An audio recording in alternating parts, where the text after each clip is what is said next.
তো hello viewers, আজকে ভাবতেছি যে সন্ধ্যাতে হচ্ছে বাসাতে হালিম তৈরি করব আর সাথে হচ্ছে নান রুটি। কারণ হালিমের সাথে নান রুটি ছাড়া তো খেতে ভালো লাগে না।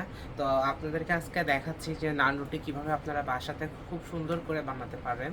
তো প্রথমেই লাগবে একটা ডিম লাগবে, ইস্ট অবশ্যই লাগবে, আর লাগবে সয়াবিন তেল। আর এখানে আমি লবণ ইউজ না করে পিঙ্ক সল্টটা ইউজ করব, যাতে পিঙ্ক সল্ট যদি ইউজ করেন তাহলে অনেক টেস্ট মনে হয় আর কি। প্রথমে তাহলে আগে একটা ডিমটা ভেঙে নিই।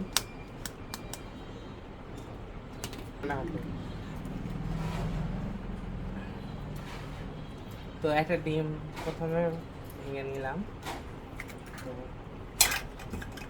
এখানে আমি একটা পরিমাণ মতো পিঙ্ক সল্ট দিয়ে নিব।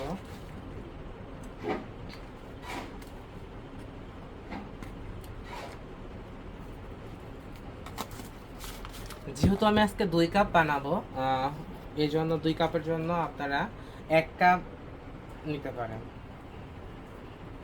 এখানে ইস্ট হচ্ছে 1 কাপ নিয়ে নেব। এই যে 1 কাপ নিয়ে নিলাম। আর ইস্ট একটু ভালো মানের নেবেন, যাতে কি মানে গন্ধটা না আসে। আর গন্ধটা না আসার জন্য আর এর মধ্যে আমি হালকা করে একটু চিনি দিয়ে দেবো। এই যে হালকা করে চিনি দিয়ে দিলাম, যাতে একটু মিষ্টি মিষ্টি ভাব আসে। আচ্ছা, আটাটা খুলে দাও তো। তো এখানে এখানে সুন্দর করে যেভাবে আটা চালতে হবে, আটা চালো। এখানে সুন্দর করে হচ্ছে এইভাবে সুন্দর করে মেখে নেবেন, এইভাবে, যাতে ডোটা সুন্দরভাবে হয়। তো এখানে সয়াবিন তেল দিয়ে নিব। সয়াবিন তেল হচ্ছে আপনারা 3 চামচ দিতে পারেন। তো আমার যেহেতু বানাতে বানাতে অভ্যাস হয়ে গেছে, আমি পরিমাণ মতো হচ্ছে নিয়ে নিলাম, লাগলে পরে আবার দিব।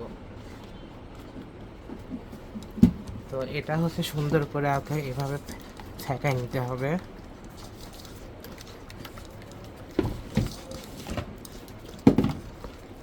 হাত দিয়ে সুন্দর করে ফুটাই দেবেন।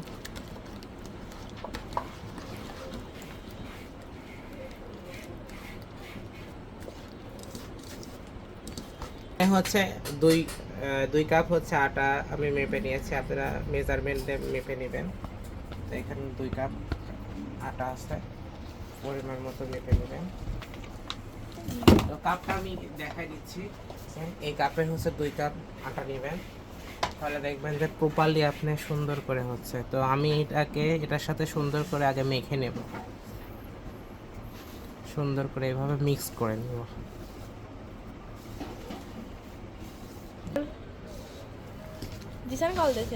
ধর ধর এবারে যে হালকা করে আমরা পানি দিয়ে নিব, অল্প অল্প করে পানি দিবেন, তাহলে দেখবেন যে টোটা অনেক ভালো হচ্ছে। আপনারা ঠান্ডা পানি ইউজ করতে পারেন, সমস্যা নাই। আমি এখানে ঠান্ডা পানি নিয়েছি। হালকা করে পানি নিয়ে সুন্দর করে ডোটাকে মেখে নেব। হচ্ছে ডাল। তো প্রথমে এই যে আজকে রাঁধুনি হচ্ছে হালিম মিক্স রান্না করব রেডি। তো এখানে এই যে এই ডালটাকে প্রথমে ভিজিয়ে নেব, 1 ঘন্টার মতো ভিজিয়ে রাখলে হয়ে যাবে। এখানে ডালটাকে ভিজিয়ে রাখবো।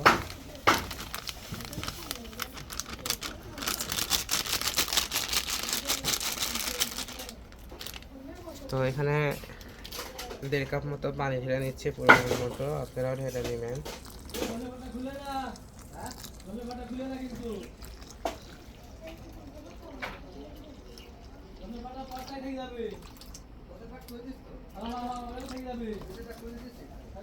তো ঠিক আছে, এটা আমি এখন একটু রেস্টে রাখবো, দেন যখন রান্না করবো আপনাদেরকে আবার দেখাবো।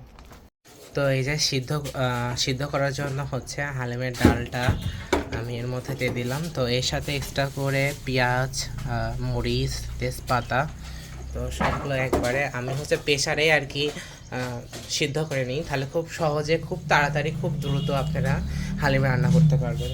তো রাঁধুনি মিক্স যেটা আমি ভিজিয়ে রাখছিলাম দুপুরের দিকে, সেটাই আর কি এখন 5টা সিটি দিয়ে দিব।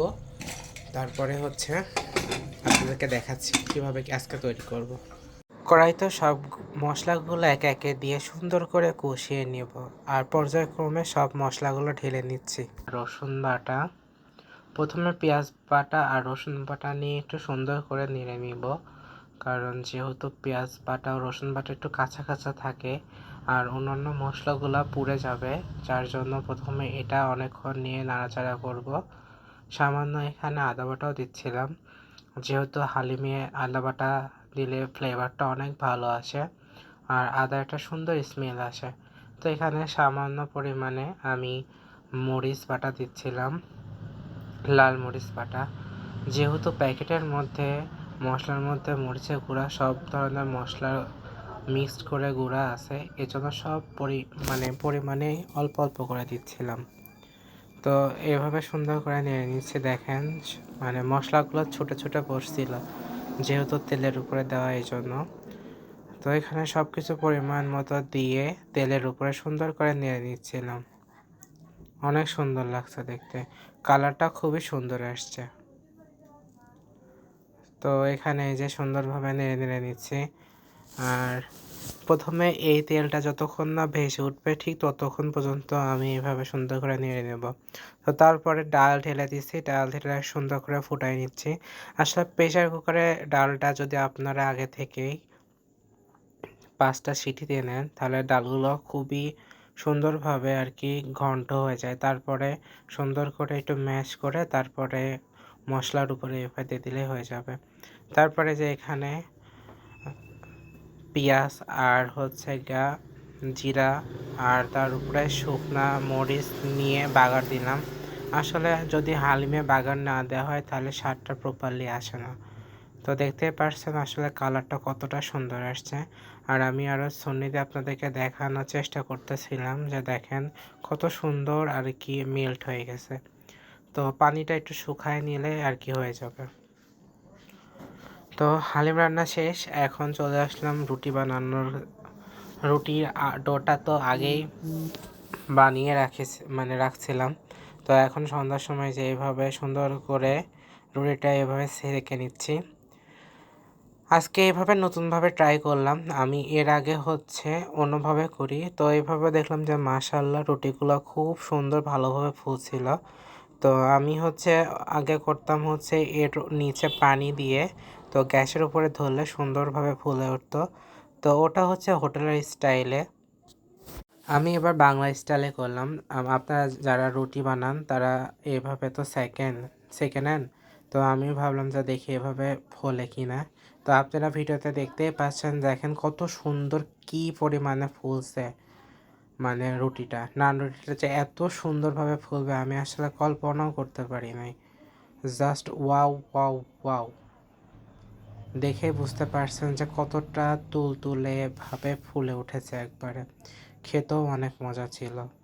তো দেখেন আমি ঠাস করে দিয়ে দিলাম, দেখেন দেখে বুঝতে পারছেন যে আমি ছন্নিতে যখন করছি তখন চারদিকে কতটা বাতাস ভিতরে ঢুকছিল।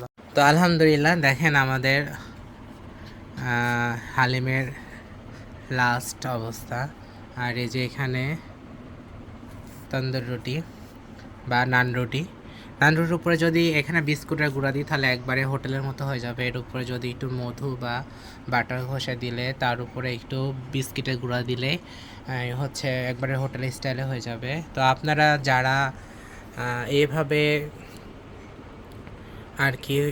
বানাতে চান তাহলে আপনারা কিন্তু আমার এই ভিডিওটা ফলো করলেই কিন্তু আপনারা এই সুন্দর মজার হালিম উইথ নান রুটি বানাতে পারবেন। আপনারা কালারটা নিশ্চয়ই দেখতে পাচ্ছেন যে কতটা ইয়ামি হয়েছে, অনেকটা সুন্দর হয়েছে, অনেকটা ইয়ামি।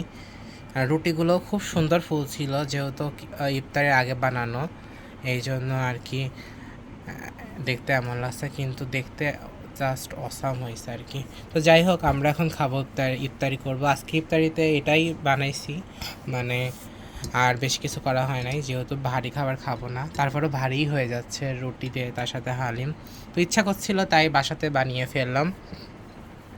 আমি আসলে লোভ সামলাতে পারতেছি না, আমি হচ্ছে ভয় দিতে পারতেছি না, আসলে গরম গরমই খেতে হবে। মাত্রই নিয়ে আসলাম চুলা থেকে। দেখেন এর গ্রেভিটা একটু দেখেন, যে দেখেন পানি পানি না, কিন্তু অনেক সুন্দর গ্রেভি হয়েছে। আর আশা করতেছি যারা আমার ভিডিওটা দেখবেন তারা কিন্তু এই সুন্দরভাবে আমার মতো করে এই হালিমটা রান্না করতে পারবেন।